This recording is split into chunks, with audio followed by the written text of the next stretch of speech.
Ernakulam medical trust ഹോസ്പിറ്റലിലെ cardiology വിഭാഗം കൺസൾട്ടന്റായ doctor Harsh ജീവൻ.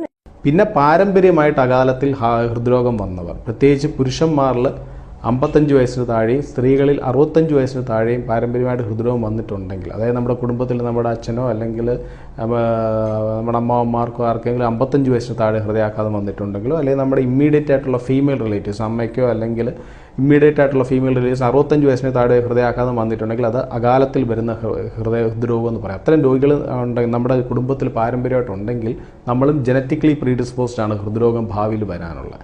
അപ്പോൾ അത്തരം രോഗികളാണ് ഒരു നെഞ്ചുവേനായിട്ട് വരുന്നതെങ്കിൽ അത് നമ്മൾ കുറച്ചും കൂടെ ഈ വേറെ ഏതെങ്കിലും ആപത്ഘടകം, പ്രഷറോ ഷുഗറോ കൊളസ്ട്രോളോ പുകവലിയോ എന്തെങ്കിലും ഉണ്ടോ എന്നുള്ളത് നമ്മൾ നോക്കും. അപ്പോൾ ഇത്തരം ആപത്ഘടകങ്ങൾ ഉണ്ടെങ്കിൽ അത് മരുന്നിലൂടെയും ജീവിതശൈലിയിലെ മാറ്റങ്ങളിലൂടെയും നിയന്ത്രിച്ചിരുത്താമെങ്കിൽ നമുക്ക് ഭാവിയിൽ ഈ ഹൃദയാഘാതമോ പക്ഷാഘാതമോ ഉള്ള ഈ രക്തക്കുഴലിനകത്ത് ബ്ലോക്ക് ഉണ്ടാക്കുന്ന അസുഖങ്ങൾ നമുക്ക് ഗണ്യമായി കുറയ്ക്കാൻ സാധിക്കും.